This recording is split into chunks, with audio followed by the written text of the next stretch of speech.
Hey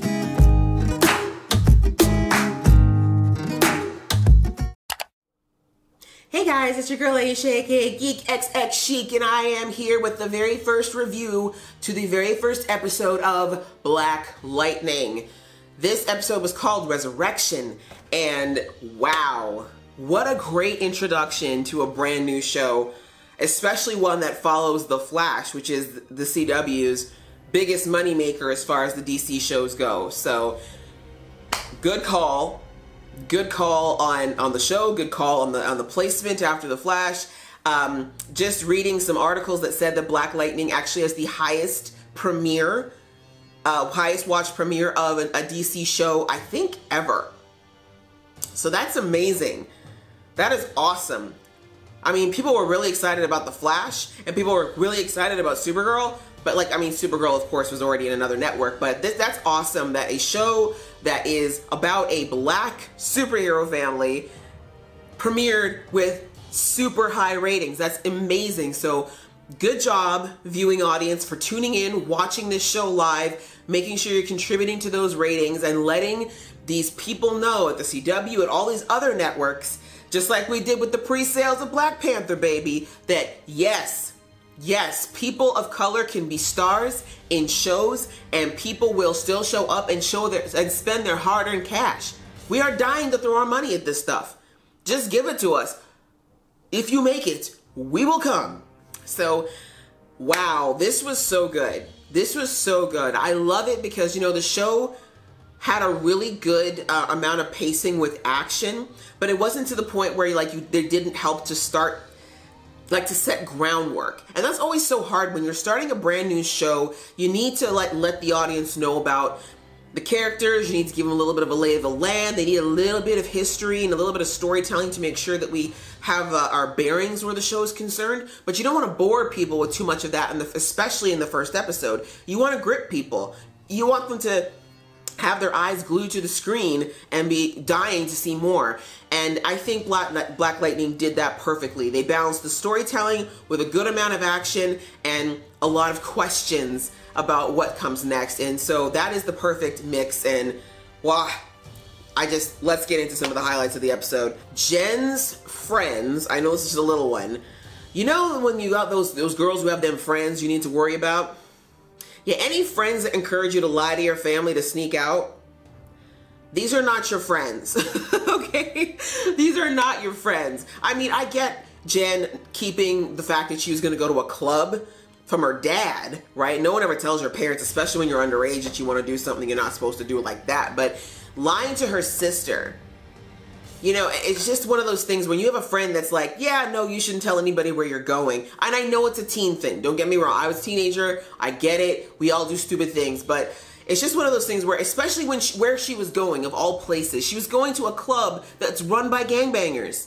Like, anyways, Jen's friends are canceled. I hope she finds new ones, because whoever that girl was in the bathroom, between her being half naked, I mean, I'm no prude, but come on. She was literally like practically topless up in there. And then lying to her about going to a club like that.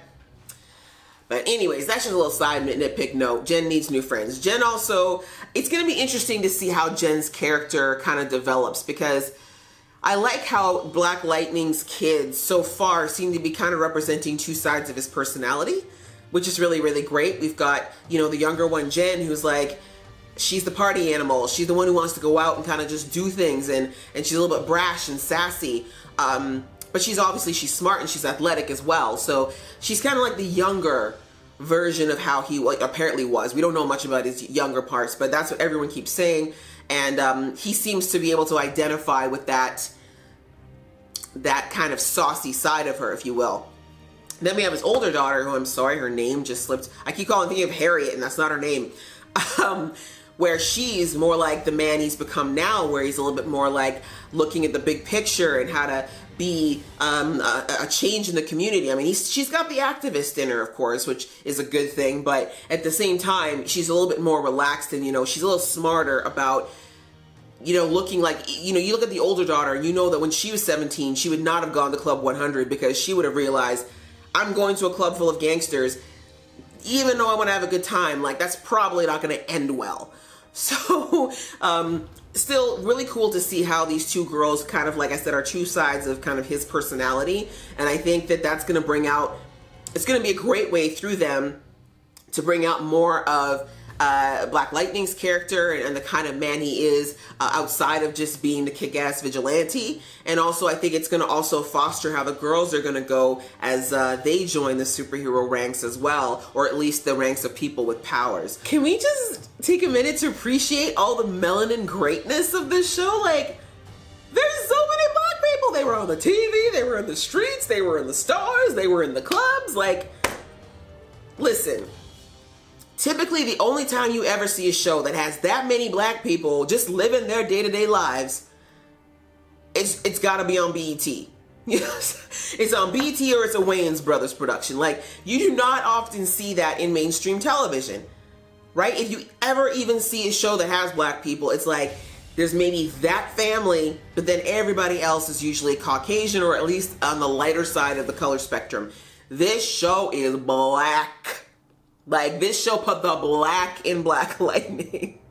And I'm here for it. I'm so here for it. There's so many opportunities that this show is creating for Black actors that just simply have not been there for so long.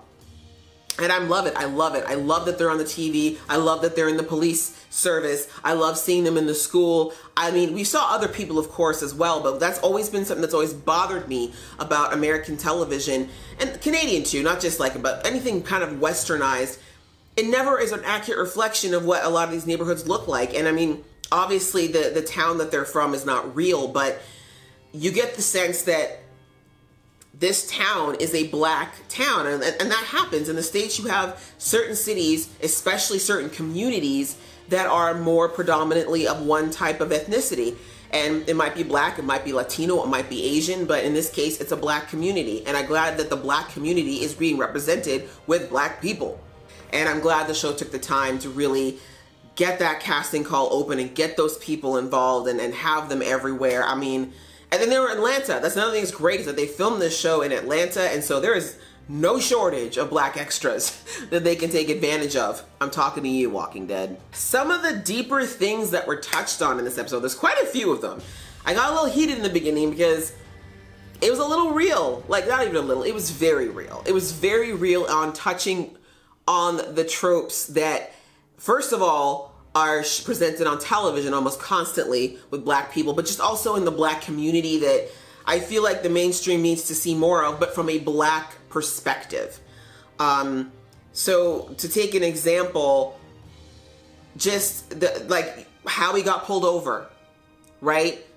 Pulled out of his car in the pouring rain, nearly detained just so that an Asian woman could tell this officer that that's not the Black man that robbed her store. And the fact that he pointed out logically why pulling him over and treating him the way that he did, this officer, made no sense.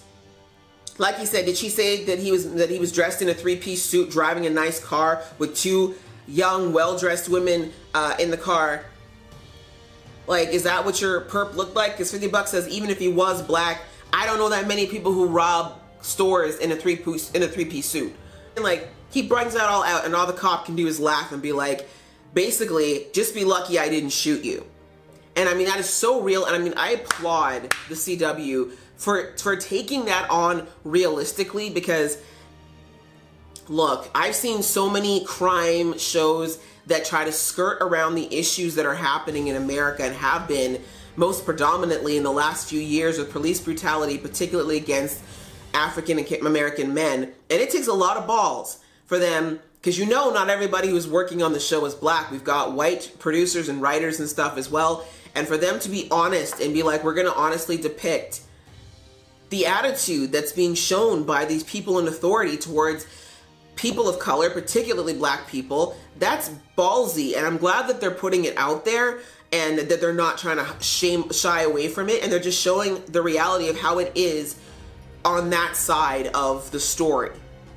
I loved it. I loved it. You know, that was of course triggering though. It's so hard to watch that because you know that it's a reality and it's going on as we speak in America. But yeah, I'm glad that they didn't shy away from the topic, and they show that despite the fact that this man is smart, successful, and does not at all look like the kind of person you would assume to have that type of life. He still has to deal with being targeted because of the color of his skin. Also, the restraint that he used, because it would have been so easy for him to just take out two racist cops in that moment. But he realized that in that moment, even though those people probably deserved it a little bit, it would only serve to prove a point to like that woman in the back seat that, you know, all black people are violent or whatever, right? It proves again how many times that people of color have to take the higher ground even when it'd be so easy not to. The black girl tropes.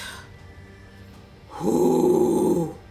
When that little boy had the nerve to be like, oh, why black girls always gotta be like, I almost lost it. And just because it's triggering, because I've been through it, and so many of my fellow sisters have been through what it is like to have black men of all people, especially, and not only that, but just the overall perception that's put out there that if you're a black woman who is able to and chooses to stand up for herself and respect herself, suddenly she's uppity and she thinks she's too good for everybody and she's argumentative. That man literally tried to whore her out the night before, and he's telling her she's supposed to get over that? Oh, it's no big deal. Why are you being like that?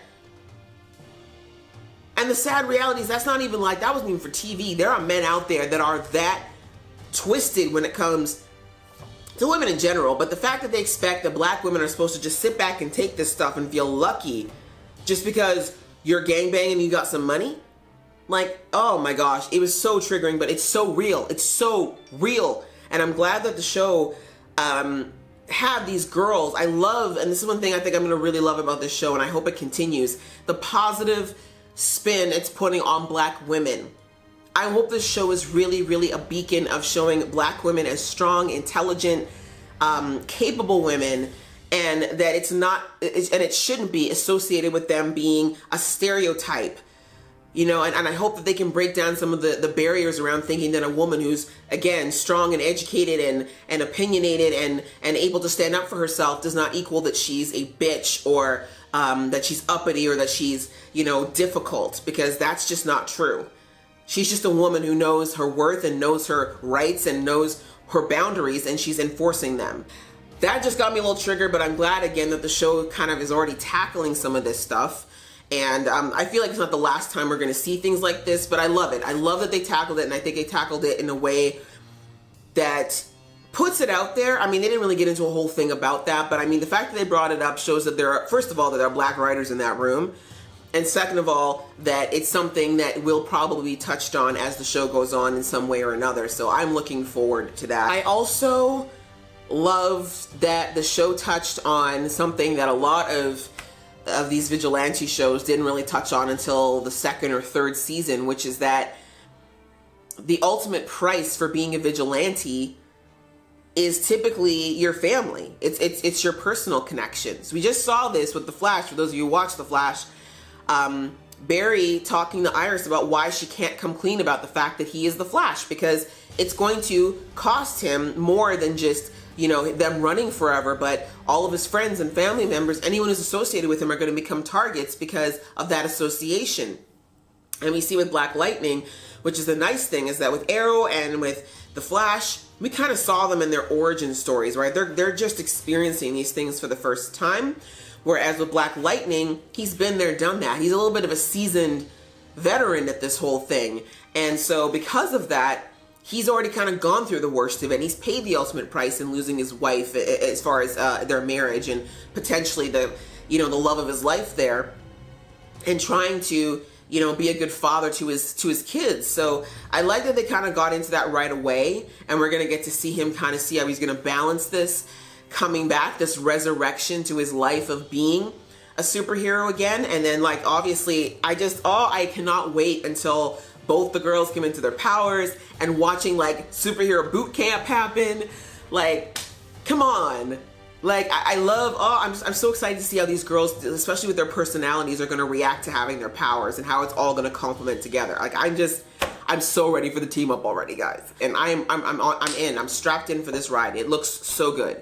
I am so pleased with this premiere. I really hope that the rest of these episodes continue to just do better and better and better, because if this show is the rousing success that I feel like it could be, this is going to be the door to so many other shows, and not just for Black people, but hopefully for seeing Asian people, for seeing Indian people, for seeing Indigenous people, for seeing all kinds of people on screen in this genre and other genres, and knowing now that there'll be empirical paper evidence that these shows will bring in viewers and can be successful. That it's not only possible with Caucasian leads.